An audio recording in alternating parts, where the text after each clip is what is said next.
The World Health Organization reports that 1 in 4 people in the world will be affected by mental disorders at some point in their life. Bipolar disorder is ranked amongst the top mental health disorders in Kenya, and amongst them is Robert Njenga, who uses his talent in drawing and singing and beadwork to try and sustain his family. So how does one family survive in a society with mental illnesses such as this? Well, BBC's David Wafula caught up with Njenga at his home and brings us this report. Everything is gonna be... With an album already out, Robert uses music as therapy to overcome depression. Before I went to the hospital, I decided to commit suicide. When I told my mother and my brothers, they were afraid of that and frightened of that, and they told me, now we will take you to the hospital. But the way I was making bags and having my medication, my life was normal, like other. Even nobody can point me and tell me that this man is sick. Despite the stigma surrounding the condition, his wife says she has no regrets. Sometimes people may mock you and tell you that you married a husband who is not in his right mind. Because I know him well, I don't listen to what people say. I believe we are going to live more years together and have more children. Compared to other conditions, mental health disorders are not given as much attention, and there's lack of awareness amongst the public.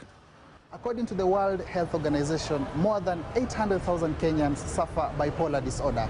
And this shines the light on whether the government is ready to deal with mental health in a country where there are only 88 registered psychiatrists.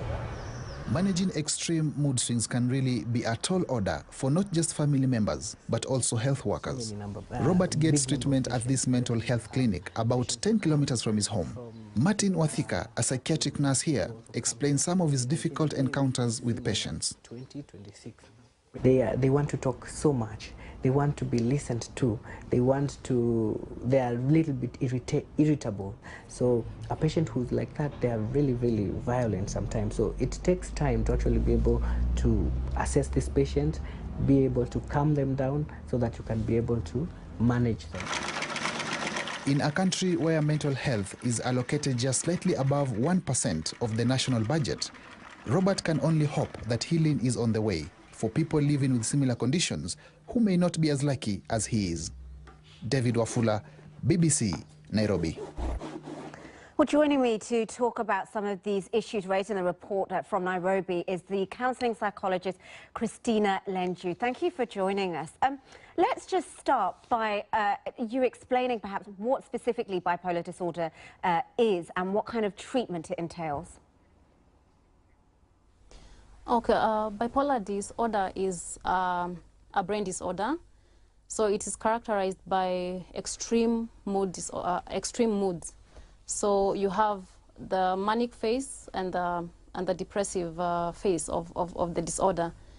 So basically, someone experiencing bipolar disorder may either have a manic episode whereby the mood is elevated, or have a depressive episode whereby the mood is very, very low.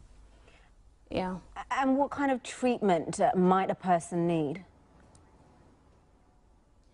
The most effective treatment is basically combining medication and psychotherapy, which you call talk therapy.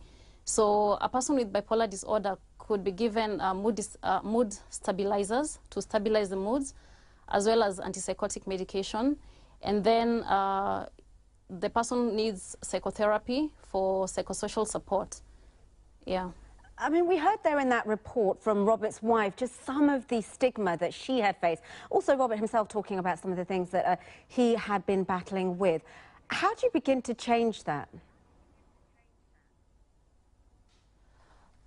Basically, to change stigma, a lot of public education is needed.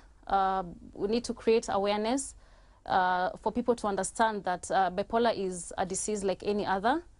So we need a lot of public education and awareness. And we also need a lot of family support as well as community support to fight the stigma. I'm really pleased you brought up family support, because very often the families get forgotten. What kind of support is available where you are at